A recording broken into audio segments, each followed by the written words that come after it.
ኮንስቲቱሽናሊዝምን በምናይበት ጊዜ ኮንስቲቱሽናሊዝም የሚገልጸው ምንድነው? refers to a doctrine that government should be faithful to their constitutions ለህገ መንግስቱ ታማኝ ወይንም ተገዢ በሚሆኑበት ጊዜ ነው ኮንስቲቱሽናሊዝም የምንለው ወይንም ህገ መንግስታዊ ስርዓት የምንለው ነገር የሚኖረው ማለት ነው። ስለዚህ ስርዓቱ የሚኖረው ያንን ህገ መንግስት ሲያከብር ገቨርንመንቱ መንግስት ራሱ እና እዛ ያሉ ኦፊሻሎች ባለስልጣናት በዛ በህገ መንግስቱ መሰረት ሲጓዙ ያ ማለት ፓወራቸውን ሊሚትድ የሆነ ፓወር ሲጠቀሙ እዛ ላይ ህገ መንግስቱ ላይ የተጻፉትን ሩሎች ፕሪንሲፕሎች በሚያከብሩበት ጊዜ ነው ይሄ ኮንስቲቱሽናሊዝም አለ ማለት የምንችለው በአንድ ሀገር ውስጥ። ስለዚህ ኮንስቲቱሽናሊዝም አለ ለማለት ምንድነው?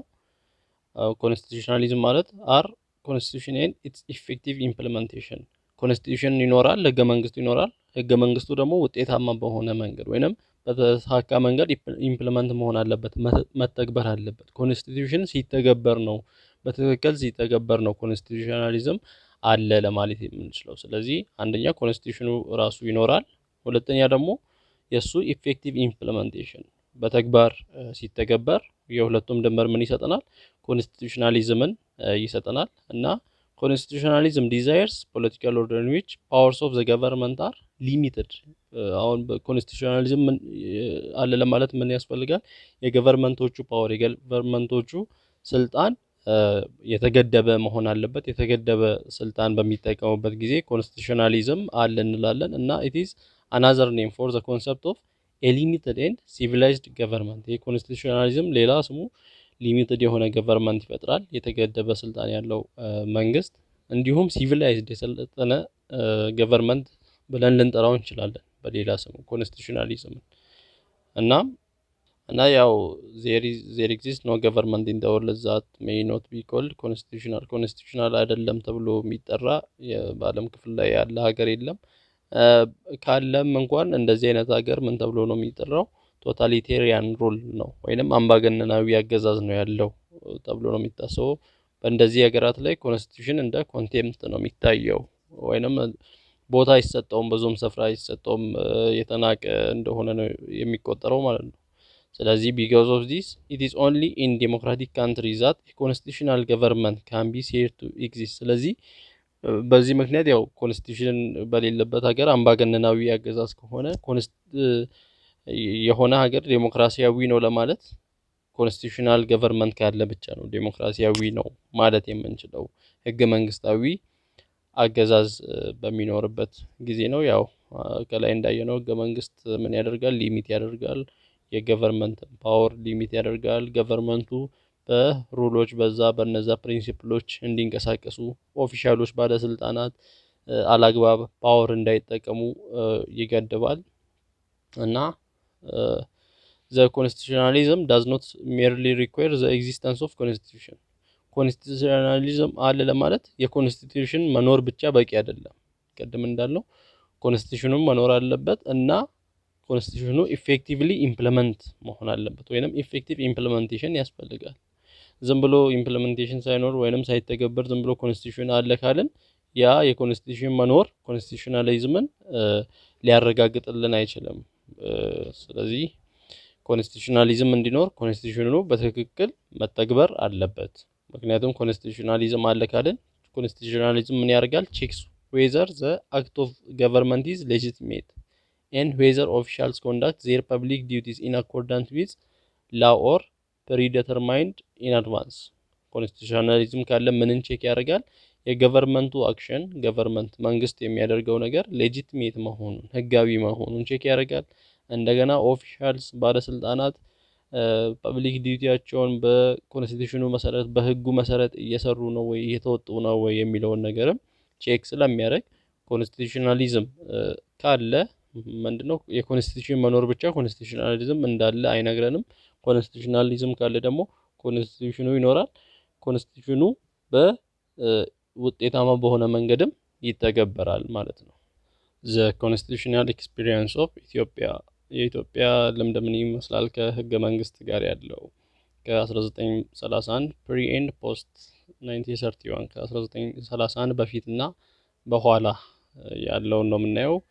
ትራዲሽናል ኮንስቲቱሽን ስናይ ከ1931 በፊት ያለው ትራዲሽናል ኮንስቲቱሽን ይባላል በኢትዮጵያ። ያው ኢትዮጵያ ብዙም ልምድ የላትም በኮንስቲቱሽን በህገ መንግስት has a very little experience ነው ያላት with written constitution in spite of its long history of state formation። ያው እንደ ሀገር ከተመሰረተች ረጅም ዓመታት ወይንም ብዙ ዓመታትን ያስቆጠረች ሀገር ብትሆንም ከኮንስቲቱሽን አንጻር ሲታይ ደግሞ ጥቂት ዓመታት ነው የኮንስቲቱሽን ልምድ ያላት እና ስለዚህ for this reason the first written form of constitution promulgated in Ethiopia in 1931 በ1931 ነው የመጀመሪያው ኮንስቲቱሽን የተጻፈው ኮንስቲቱሽን ወይንም ሪተን ኮንስቲቱሽን ኢትዮጵያ ውስጥ ሊጻፍ የቻለው እና ከዛ በፊት ግን ምን አለ አንሪተን ፎርም ነበር ስትከተል የነበረው ከ1931 በፊት እና here lack of written constitution ምንድነው does not necessarily implicate the total absence of constitutional rules and principles። የተጻፈ ኮንስቲቱሽን አልነበራትም ማለት ግን ህጎች ኮንስቲቱሽናል ህጎች ወይንም መርሆች አልነበሯትም ማለት አይደለም።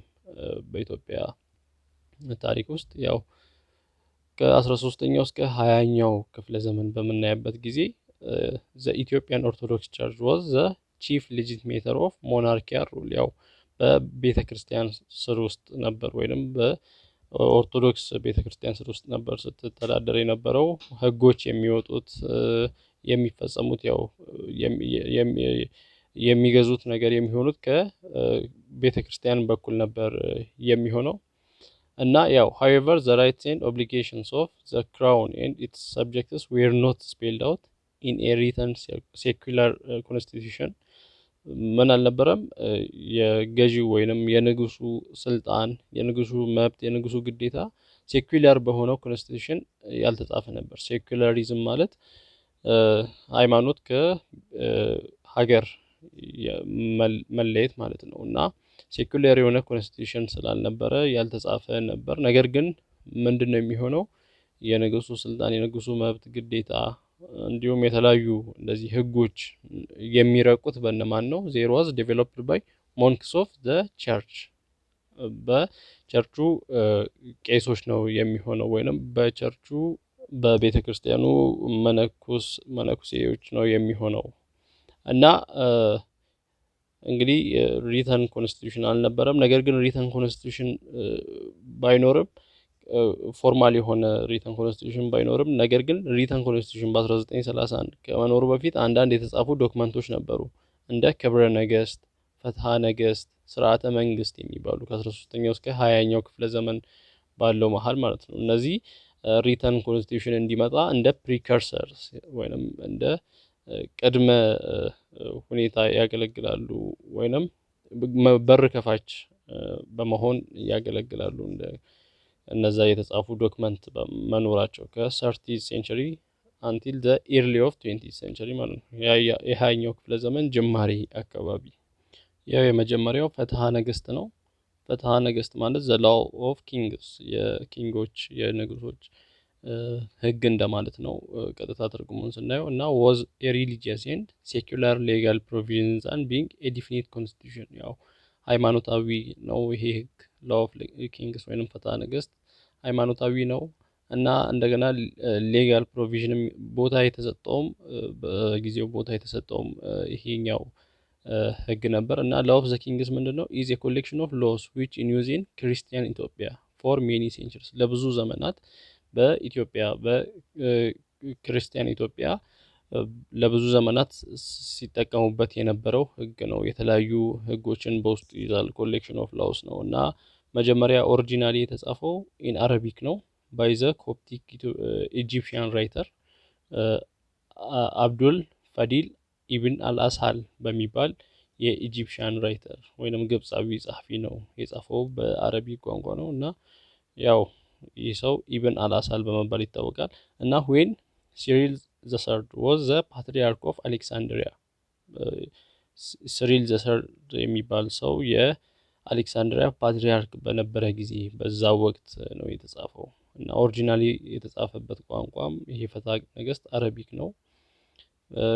ኮፕቲክ ኢጂፕሽያን ግብጻዊ ጸሐፊ ነው አብዱል ፈዲል ኢብን አልአስሃል የሚባል ሰው ነው የጻፈው እና it was designed by monks in the church the same time ክብረ ነገስት penned እና ያው በቸርች መነኩሴዎች ወይንም በቸርች ቄሶች ነው ሊጻፍ የቻለው እና it set out the laws and regulations that were used to govern all activities of the Ethiopia society in the late middle age እና ያው በዛ ጊዜ የነበሩትን ሁሉም ነገሮች ህጎች ደንቦች በሙሉ የተጻፉት በዚህ ነበር ወይንም የሚያስተዳድረው ይሄ ህግ ነበር እና for constitutional for civil for criminal laws ሁላ እንደ ሶርስ እንደ ምንጭ የሚያገለግል ህግ ነበር ይሄ ፍትሐ ነገሥት እና it was compiled from the old testament the new testament and the roman law ከብሉይ ኪዳን ከአዲስ ኪዳን እንደገና ከሮማውያን ህጎች ከነዛ ኮምፓይልድ ተደርጎ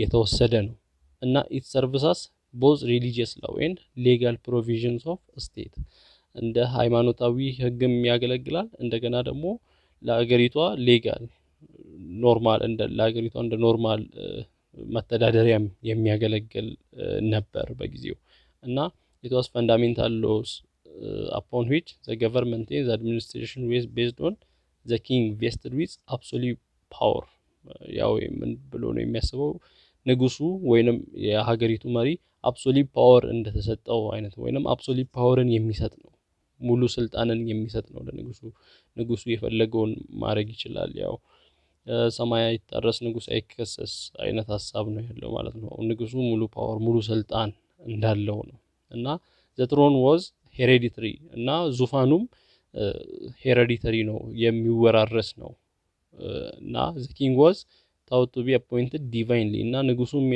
የሚሾመው divinely ነው በመለኮት እንደሆነ ያ ማለት ንጉሱ ስልጣኑን የሚያገኘው that is derived his power directly from God ከእግዚአብሔር ነው ወይንም ከእግዚአብሔር ነው የሚሾመው ቀጥታ ከመለኮት ጋር የሚያያዝ ነገር እንደሆነ ነው የሚታሰበውና it contains the idea of divine rights of kings with assumption that the rules have God given power እና ለንጉሱ የተሰጠው ስልጣን ለንጉሱ የሚሰጠው ወይንም ንጉሱ የሚሾመው ቀጥታ በእግዚአብሔር እንደሆነ ነው ይሄ ፍትሐ ነገሥት የሚነግረን ሌላው ክብረ ነገሥት ነው ሁለተኛው ዶክመንትድ የሆነ ወይንም ተጽፎ የተቀመጠ ህግ ወይንም መተዳደሪያ ከ1931 በፊት የነበረው ማለት ነው ያው ክብረ ነገሥት ስሙ እንደሚነግረን ምንድነው የንጉስ ክብር ወይንም ግሎሪ ኦፍ ኪንግ ማለት ነው ክብረ ነገሥት በመነልበት ጊዜ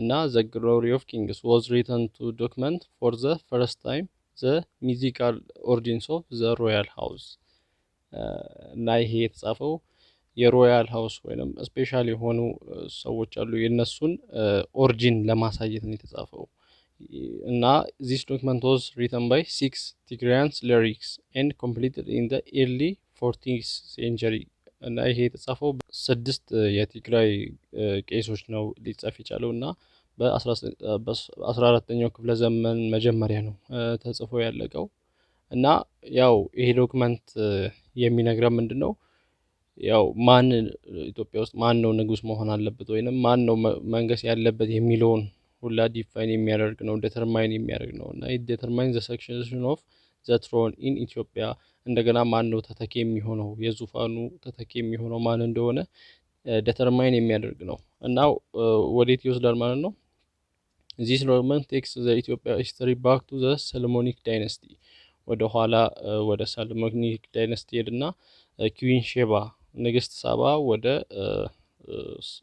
ወደ እስራኤሉ ንጉስ ወደ ሰሎሞን ሄዳ የፍቅር ጉዞ እንዳደረገች ሮማንቲክ ትሪፕ እንዳደረገችና ከንጉስ ሰሎሞን የኢትዮጵያን ንጉስ ሚኒሊክ የመጀመሪያው ማለት ነው ሚኒሊክ ዘፈረስተን እንደወለደች ያሳያል ስለዚህ እዚህ ላይ መሰረት አድርጎ based on this the document determines that any king in Ethiopia must descend from the Solomonic dynasty or must have such blood relationship with the dynasty ከሰሎሞኒክ ዳይናስቲ የሰሎሞን ዘር መሆን አለበት ኢትዮጵያ ውስጥ ንጉስ ሊሆን የሚገባ ማንኛውም ሰው ከሰሎሞኒክ ዳይናስቲ የዘራረጉ ከሰሎሞን መመዘዝ አለበት ነው ወደዚህ የሚደርሰው በዛ ምክንያት ነው ዲተርማይን ያደርጋል ማን ነው ንጉስ መሆን ያለበት ማን ነው ዙፋኑን መያዝ ያለበት የሚለውን የሚያወራው ክብረ ነገሥት ሌላው ስርዓተ መንግስት ነው። ስርዓተ መንግስት was another traditional document that had been used as constitution by traditional rulers before 1931 ከ1931 በፊት ባሉ መሪዎች እንደ ኮንስቲቱሽን እንደ መተዳደሪያ ሲጠቀሙበት የነበረው ነው ስርዓተ መንግስት እና ያው ከትራዲሽናል ዶክመንቶች አንዱ ነው። በ19ኛው ክፍለ ዘመን መጀመሪያ አካባቢ ሲጠቀሙበት የነበረው ነው እና ስርዓተ መንግስት can hardly be considered to be a document of constitutional law in its widest sense ያው የኮንስቲቱሽናል ህግ ዶክመንት ነው ብሎ ለመጥራት አያስችልም ስርዓተ ነገስት ነገር ግን ማለት ስርዓተ መንግስት ነገር ግን it is the first document known to have been used for allocating powerን allocate ለማድረግ ወይንም ስልጣንን ለመከፋፈል የተጻፈ የመጀመሪያው ዶክመንት ያደርገዋል። ያ ማለት ፓወር ከክራውን ከዲግኒቴሪ ከቸርች የተለያዩ ፓርቶች አሉ። ያው ንጉሱ አለ፣ እንደገና ባለማዕረግ ሰዎች አሉ፣ እንደገና ቤተክርስቲያን አለች። ለሁሉም ፓወር አሎኬት አድርጎ ይሰጣል ማለት ነው። በምን ሚንስ ነው? ሴሪሞኒስ ሲከበሩ a protocol of ceremonies which are to be consulted whenever occasions required it የተለያዩ በዓላት ሲኖሩ የተለያዩ ኦኬዥኖች በሚኖርበት ጊዜ የተለያዩ ሰዎች ኃላፊነት ምንድን ነው የሚለውን ፓወር አሎኬት አድርጓል የስርዓተ መንግስት። እንደገና ትራይ ቱ ሌይ አውት ፓተርን ኦፍ ሰክሰሽን ማን ነው ተከታይ የሚሆነው ከንጉሱ በኋላ ሀገሪቷን የሚመራው ማን እንደሆነ እሱንም ለማስቀመጥ ሞክሯል። ምንም እንኳን ፕሮብሌም ኦፍ ፕራይሞጂኒቸር ቢኖርም ያ ማለት ያው የበኩር ልጅ ነው ይባላል የንጉሱን ቦታ መያዝ መውረስ ያለበት። ነገር ግን የተለያዩ ራይቫልሪዎች ተፎካካሪዎች ስለሚነሱ ይሄ ብዙም ፕራክቲካል አልነበረም፣ ተግባራዊ አልነበረም። በሮያል ውስጥ ወይንም በንጉሳዊ ቤተሰብ ውስጥ የተለያዩ ፉክክሮች የተለያዩ ራይቫልሪዎች የማያቋርጡ ራይቫልሪዎች እየተነሱ ስለነበር ብዙም ፕራክቲካል አልነበረም። ነገር ግን ይሄ ስርዓተ መንግስት እነዚህን ሁለቱን ነገሮች ሊያስቀምጥ ሞክሯል። አንደኛ አሎኬሽን ኦፍ ፓወርን እንደገና በተለያዩ ግሩፖች፣ ሁለተኛ ፓተርን ኦፍ ሰክሰሽን የተተኪ ፓተርን ምን መሆን እንዳለበት ሊያስቀምጥ ሞክሯል።